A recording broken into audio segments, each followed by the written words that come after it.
शंकर जी ने उन्हें अभीष्ट वर दिया। ये शिव की महिमा का ये प्रसंग है, बड़े मनोयोग से सुने। यो धत्ते भुवनान् सप्त गुणवान् सृष्टारज संश्रयः संहर्ता तमस्नितो गुणवती माया स्थिता सत्यानन्दमनन्तबोधमलम् ब्रह्मादे संग्रास्पदम् नित्यं क्षात्मसमादिविक्रम् पूर्णं शिवमाधीमहे। बोलो शंकर भगवान की। ऋषि और हे महाज्ञानी, हे व्यास शिष्य सूत जी, आपको नमस्कार है। चौथे आपने चौथी संगीता में सुना दी, अब ये पांचवी संगीता उमा संगीता मैं सदा शिव का वह चरित्र वर्णन करो। सूत जी कहते हैं सुनो, ये बड़ा मंगल करने वाला है, दिव्य है, भोग और मोक्ष देने वाला है। और यही प्रसंग व्यास जी और सनत कुमार के मध्य हुआ था, वही मैं तुम्हें सुना रहा हूं। सूत जी कहते हैं कि उस समय भगवान श्री कृष्ण ने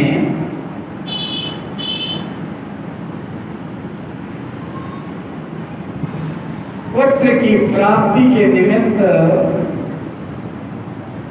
हिमालय पर्वत पर जाकर के महर्षि उपमन्यु से मिलने और उनकी बताई हुई पद्धति के अनुसार भगवान शिव की प्रसन्नता के लिए तपस्या की। भगवान श्री कृष्ण ने जो परमपिता परमात्मा की 16 कलाओं से परिपूर्ण हैं और वे आज तपस्या कर रहे हैं। सनत कुमार ने उन्हें बताया, वासुदेव तुमने जो मनोरथ किया है और त्रिशूलधारी भगवान शिव प्रसन्न हुए। जब तपस्या कर ली सनत कुमार के बताए हुए विधान के अनुसार, तो भगवान ने कहा, भोलेनाथ ने कहा, श्री कृष्ण तो तुम्हें शांब नामक प्रसिद्ध महापराक्रमी बलवान पुत्र प्राप्त होगा। इस समय मुनियों ने भयानक संवर्तक यानी प्रलयंकर सूर्य को शाप दिया था कि तुम मनुष्य योनि में उत्पन्न होगे, अतः वे संवर्तक सूर्य ही तुम्हारे पुत्र के रूप में, सांब के रूप में, सांब के रूप में आएंगे। सनत कुमार जी कहते हैं कि इस प्रकार भगवान शिव से वन प्राप्त करके श्री कृष्ण ने विरोध पूर्वक बहुत सी स्तुतियों द्वारा भगवान शिव की आराधना की और भगवती आदिशक्ति स्वरूपा गिरिजा नंदनी अर्थात उमा की भी आराधना की। शिव के साथ श्री कृष्ण ने कहा, हे देवी यदि आप इस सत्य तप से संतुष्ट हैं तो मुझे वरदान, आपको दोनों लोगों ने जो वरदान दिया है पुत्र का,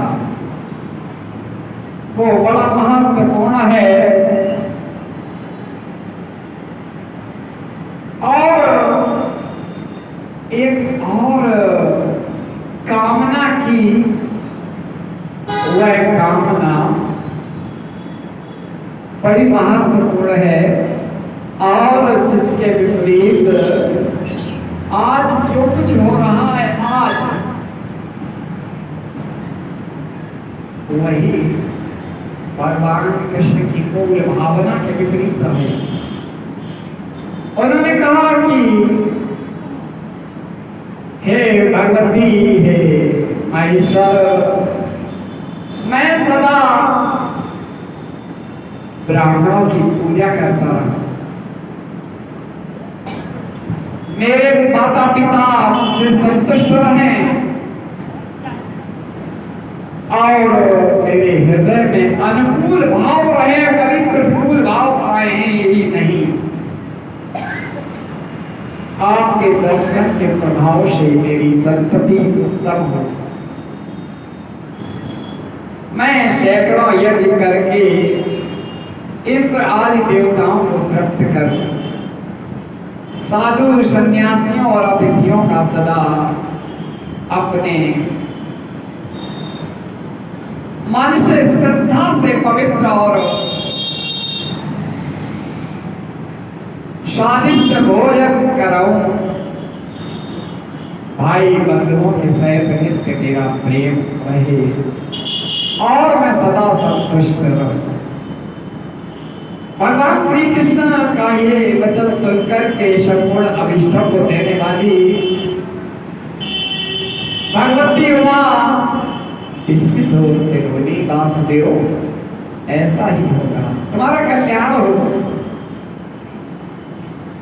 और जिस दिन ये न करने की जब तुम्हारी संतति कोई विधि विधान करेगी तो वंश का नाश भी हो जाएगा। अद्भुत बात कही। तुम निरंतर आत्म तत्व का चिंतन करते हो, कभी मालूम है ये हुआ क्या था? जब महाराजा ययाति ने शाप दे दिया था यदु को, आयु का परिवर्तन करने के लिए जवानी देने की बात आई थी ना, ययाति ने कहा था, शाप दे दिया। और जब अनुनय की तो कहा कि तुम्हारे यहाँ परिपूर्णतम अवतार होगा परमात्मा का, और वह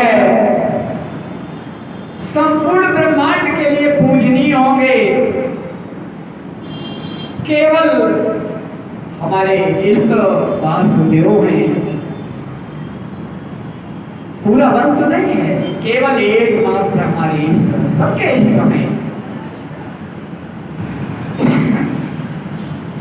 तो जो बात कही,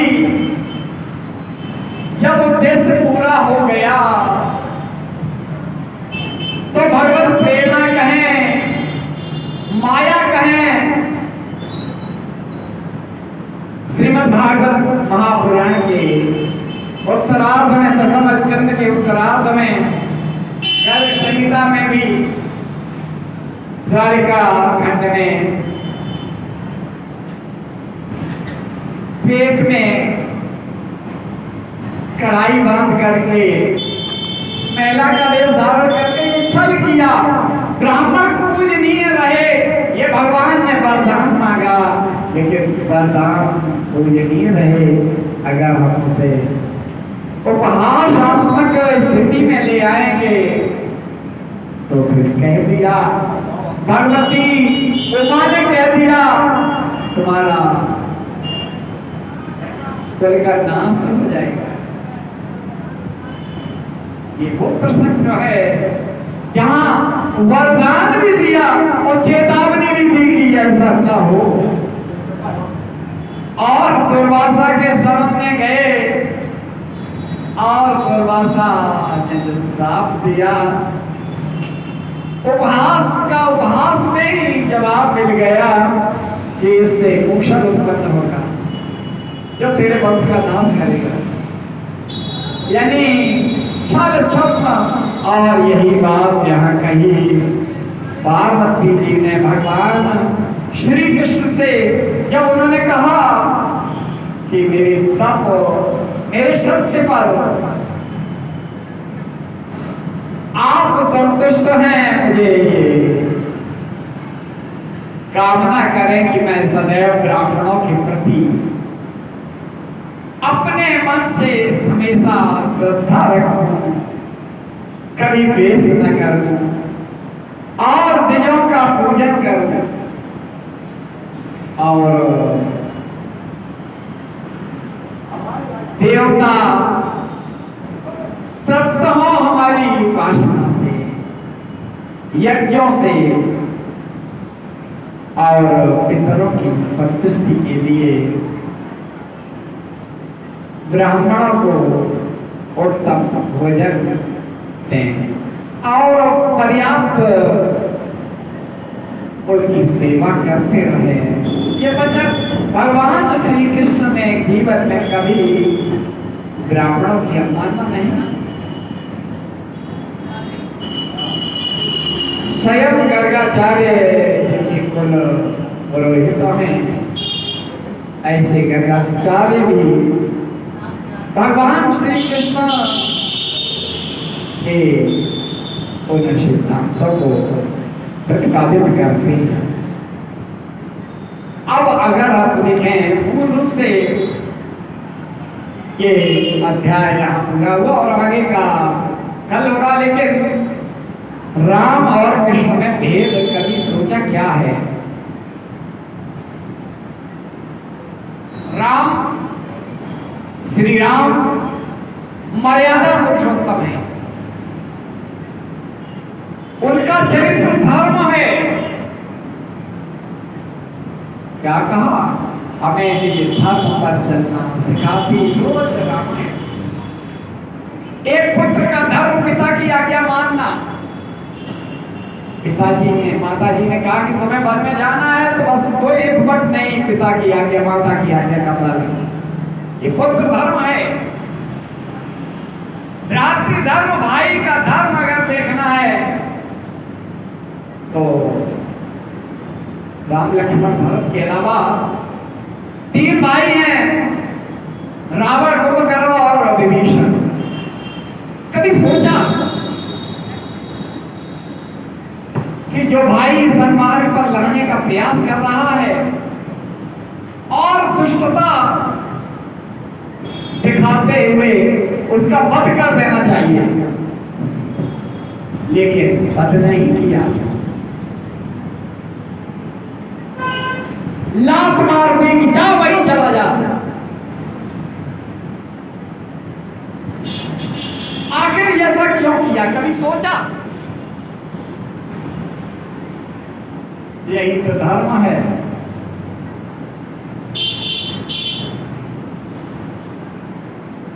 वध कर देना चाहिए ना। कोई ये कहे दुश्मन की प्रशंसा करे तो ऐसे को रहने की आवश्यकता क्या है संसार में? वध नहीं किया बल्कि लात मार के भगा दिया, कह दिया वहीं जाकर के अपना ज्ञान बांट हो जाए।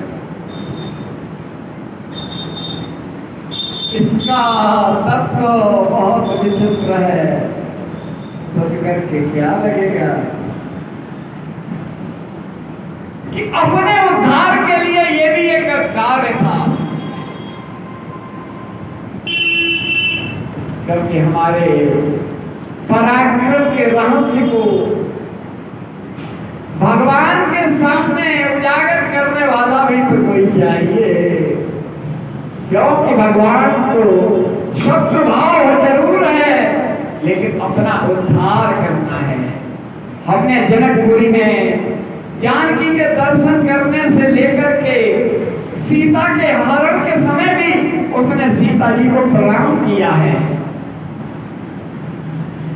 पहले कह दिया था सूर्पनखा ने जब कहा तो मन में सोचा घर दूषण हो श्रम बलवंता नहीं तुम्हारे भगवंता। भगवान का अवतार हो चुका है, लिहाजा उसके लिए ये जरूरी है कि वो वहां जाए। ये प्राप्ति धर्म, लेकिन शत्रुता चला गया काल जेवी होने, चिरजीवी होने पर भी,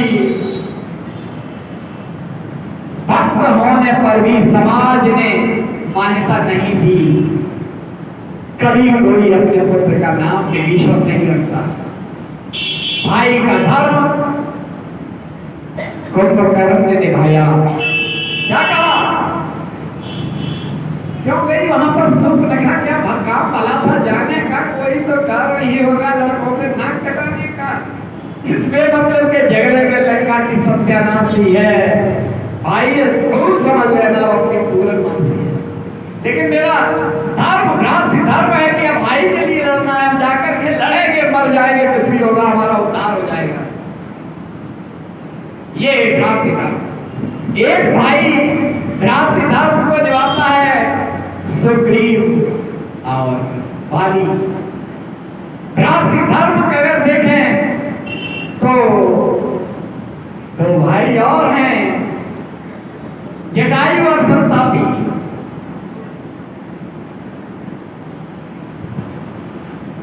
ये धर्म की परिभाषाएं अगर देखनी है तो हमें यहाँ जाना। मित्र धर्म क्या है? सुग्रीव और राम के बीच की मित्रता से देखें।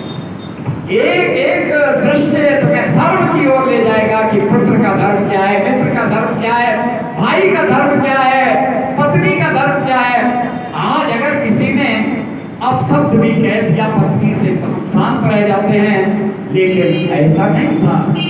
रावण ने केवल को दृष्टि डाली, भले अपने उद्धार के लिए हवन किया तो उसका वंशनाश कर दिया। ये है राम का चरित्र, ये है पति धर्म, ये पति धर्म है। और कृष्ण क्या है? राम को हमने मर्यादा पुरुषोत्तम कहा। रमन्ते योगिना यस्मिन् स राम, जिसमें योगी रमण करते हैं वो राम है। रमण करने के लिए पूरी तरह तन्मय होकर के श्रद्धा भाव से हम उसमें रम जाएं, वह राम है, जहाँ रमना पड़े। लेकिन कृष्ण ऐसा नहीं है, वो लीला पुरुषोत्तम है। लीला पुरुषोत्तम है, कर्ष धातु से बना है, जैसे रम धातु से राम बना है, कर्ष धातु से कृष्ण बना है। कृष्ण से तात्पर्य है एक चुंबकत्व है, खींचता है, कर्षण करता है, जो आपके मनोभाव को, आपके चित्त को, आपके धारणा को अपनी ओर खींच लेता है। वह है भगवान श्री कृष्ण का लीला, लीला पुरुषोत्तम का गुण वो खींचता है। यानी एक जगह राम लीला हो रही हो, एक तरह रास लीला हो रही हो, तो आप बीच में हो तो रास लीला की ओर चलेंगे कि वो तुम्हें खींच रहा है। कृष्ण का चरित्र, कृष्ण की लीला। लेकिन क्या है? श्रीमद् भगवद गीता के चौथे स्कंध में कहते हैं, चौथे अध्याय में कि जन्म कर्म च मे दिव्यम, मेरा जन्म और कर्म दिव्य है। ये आचरण के योग्य नहीं है। राम का चरित्र आचरण के योग्य है, लेकिन कृष्ण का चरित्र करने लायक नहीं है। और जो करता है, जो रास रचाता है, जो कृष्ण के रूप में अपने आप को स्थापित करता है, तो उसे फिर उसके कर्मों के अनुसार अंदर जाना पड़ता है। कितने बाबा अंतर है जो अपने आप को रास पीता करते हैं। कृष्ण का चरित्र अनुकरणीय नहीं है, राम का चरित्र अनुकरणीय है। लेकिन राम ने जो किया वो करना चाहिए, और भगवान श्री कृष्ण ने जो कहा है वह करना चाहिए। जो किया है वह नहीं करना चाहिए। जो कहा है श्रीमद् भगवत गीता, जो हमारे जीवन की एक आचार संहिता है श्रीमद् भगवत गीता, उसका पालन करना चाहिए। कर्तापन से हट करके निमित्त होना चाहिए, आसक्ति से दूर होना चाहिए। एक एक सांख्य योग हो या संन्यास योग हो, सब कुछ है। और आज के इस अध्याय को यहीं पर विराम देते हैं और अगले कल आगे उमा संहिता के अगले अध्याय पर हम चर्चा करेंगे। बोलो शंकर भगवान की जय। ओम नमः शिवाय।